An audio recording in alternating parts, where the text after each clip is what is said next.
Hello, I am Salvador Servin, the Pasadena Regional Champion, here to give a deck profile on Air Toru 2, the deck I piloted this weekend. To begin, I'd like to say thank you to Mike Hardiman for basically making this entire deck.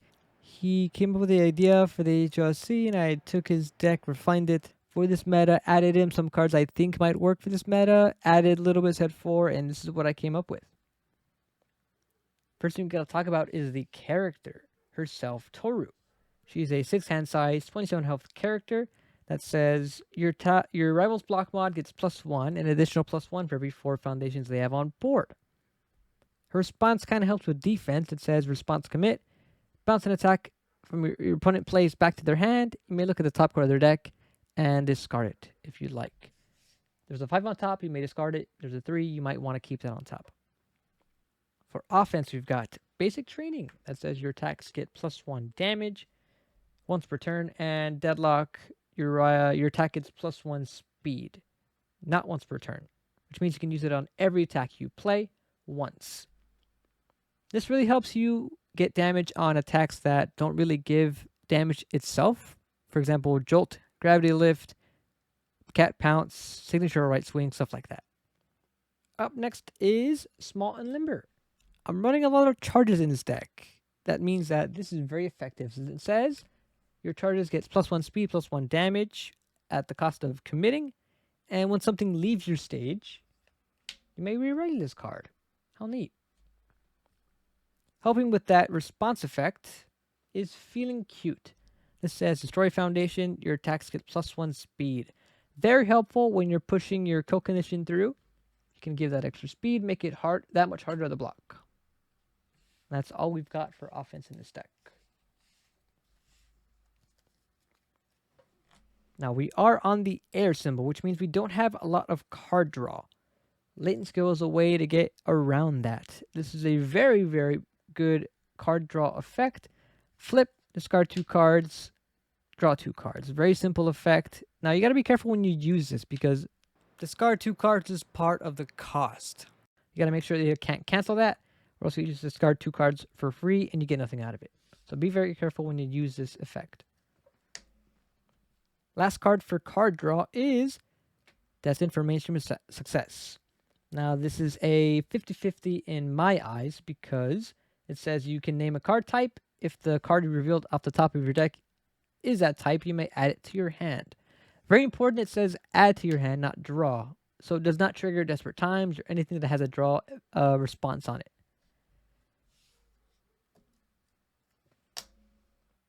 Up first for defense, we've got Cheerleader.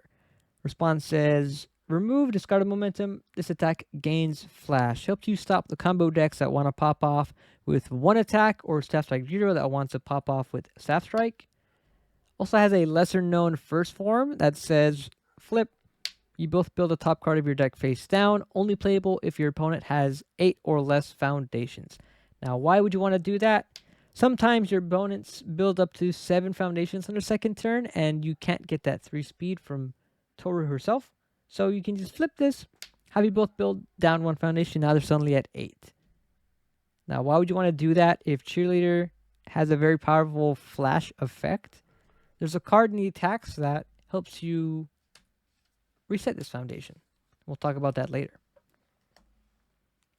Up next for defense, we've got Specialist of Sound at a 3 of and Arrogant Disposition at a 4 of.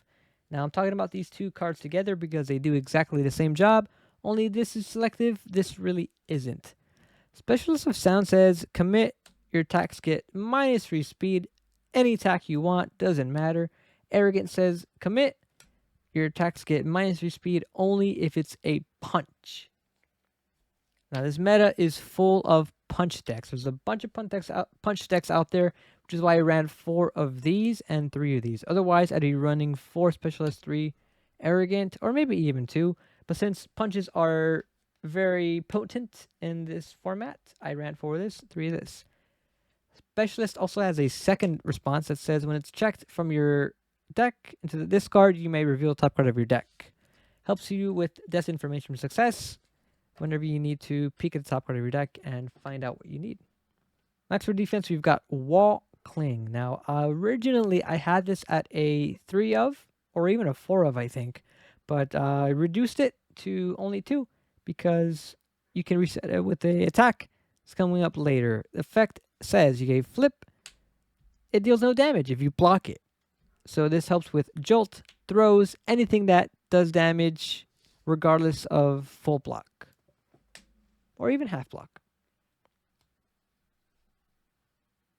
Next for defense, we've got 3 copies of Release. This says, Destroy Foundation, your check to block this attack. It's +2. Very, very strong effect. I didn't feel inclined to build this every time I saw it in my hand because of all the speed hate we've got in the deck. But the times I did build it, it did wonders in my deck. It did so much in defense. Next, you've got Requesting Assistance at a 4 of. This is the reason why I didn't want to build Release that much or didn't feel like I needed to, because Requesting says, flip, ready something that has not been ready this turn. So you can ready Arrogant, you can ready Specialist of Sound, you can ready Cheerleader, anything that you committed on your turn or their turn that you need to be ready. This helps you have that option. Now, at the crazy 1 of, we've got Web of Blades. This is technically defense. It says before the block step, if the attack speed is below printed, it gets 2 speed, and if the attack damage is below printed, it gets 2 damage. Helps you with ice gliding, speed hate, self-sack, anything like that. Gives you minus damage. This just brings it up to printed, or gives you +1 in the case of self-sack. Makes it so your opponent has to give you -2 instead of -1 for it to be effective. Next, we've got Earphone Jack. This did a lot of work during the weekend. It says your charges get +1 speed every time you play them, and whenever an attack lands, you may commit it, re-ready something that hasn't been readied this turn. I love this card so much because it really makes it so every attack gets that much harder to block, even though you've already gave it a lot of speed. Makes it feel like it's impossible to block anything. Seizing the Advantage at a 2 of. Do I need to say anything more? This card's really good. Form, give your attack +2 speed, respond, build this in, and flip something of theirs. Does way too much, and it's really good. Now that's it for actions. I did want to mention that all these attacks were basically the same attacks that Mike Hardiman had in his deck. And I split them up into categories. Up first for the attacks, we've got Zero Gravity Lift. This says when it's in your momentum, you remove it. Add the current attack into your momentum after it resolves. It is a 3 high for 6. Charge, throw. Basically always does damage unless they have something to deal with that throw. Very useful attack to set up this next attack. Electric Jolt out of 4 of. 3 mid for 4. Stun 1, EX2. If it's completely blocked, it still does 1 damage. So this one basically always goes into momentum. But when you need to kill, you can remove this, add this to your momentum, and you get stun 2, basically. You can commit selectively whatever you want whenever it's in your momentum. Just flip it. We've got 4 copies of Invisible Infiltration. It's a 3 low for 5. This is my favorite card in the deck because you can reset a foundation. Remember I said that Cheerleader had that flip effect? Well, whenever it's in your stage face down, you may remove it from the game. It'll come back face up. Basically resetting that foundation, giving it more life in your deck. I love it. It resets a lot of stuff that you might need. For example, Latent Skill, Destined, Requesting Assistance. It also has another effect that says gets +1 damage for every 4 foundations your opponent has, and Hagakure Breaker. I mean, what more could you want from a card that is a 2 mid block? You know, it does a lot in the deck. Signature Right Swing is the last of the setup cards. It says enhance, discard 2 cards, draw 2 cards. This is basically Latent Skill, but in attack form. 3 high for 4, Fury, 1 low black. It makes it so your opponent has to think about whether they want to take 4 damage or not. In some cases, 4 damage is a lot. Up next is kill cards. We've got a few of them. We've got Indiscriminate Shock 1.3, This is the most played kill card in this deck. I find this card so much whenever I need to kill through latent skill or destined for mainstream or even signature right swing. 3 low for 5 if I haven't said that already. Stun 1. Attack gets +1 damage for every committed foundation your opponent has. And enhanced commit a foundation, your opponent commits a foundation.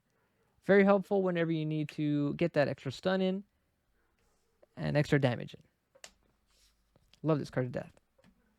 Next, we've got Home Run Comet as the next kill condition. It is a 3 high for 4, charge, powerful 1 base weapon.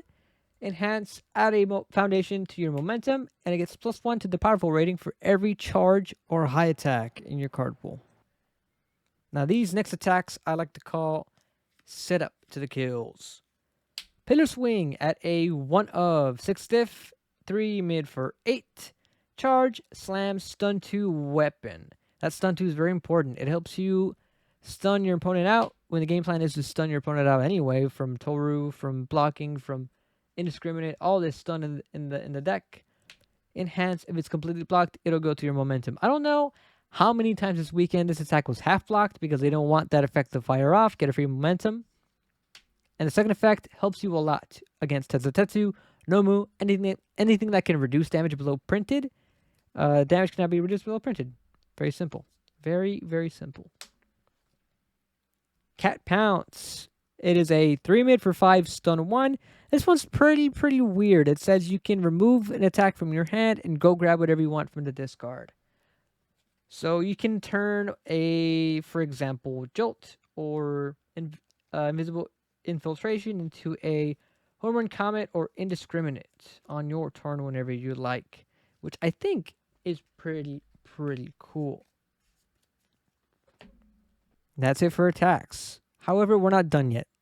Toru is very weak against live wall decks, as is most of the game. However, I think this character right here can get through them easily. Well, not that easily, but a little easier than Toru. Jiro is in the sideboard.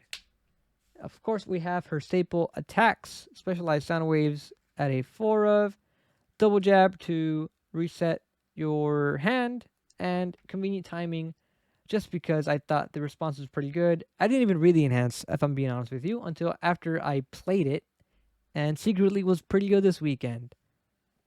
That's what the sideboard's looking like. So yeah, that was the entire deck. Let me know what you guys think down below. Let me know if you would change anything, and I'll see you guys next time.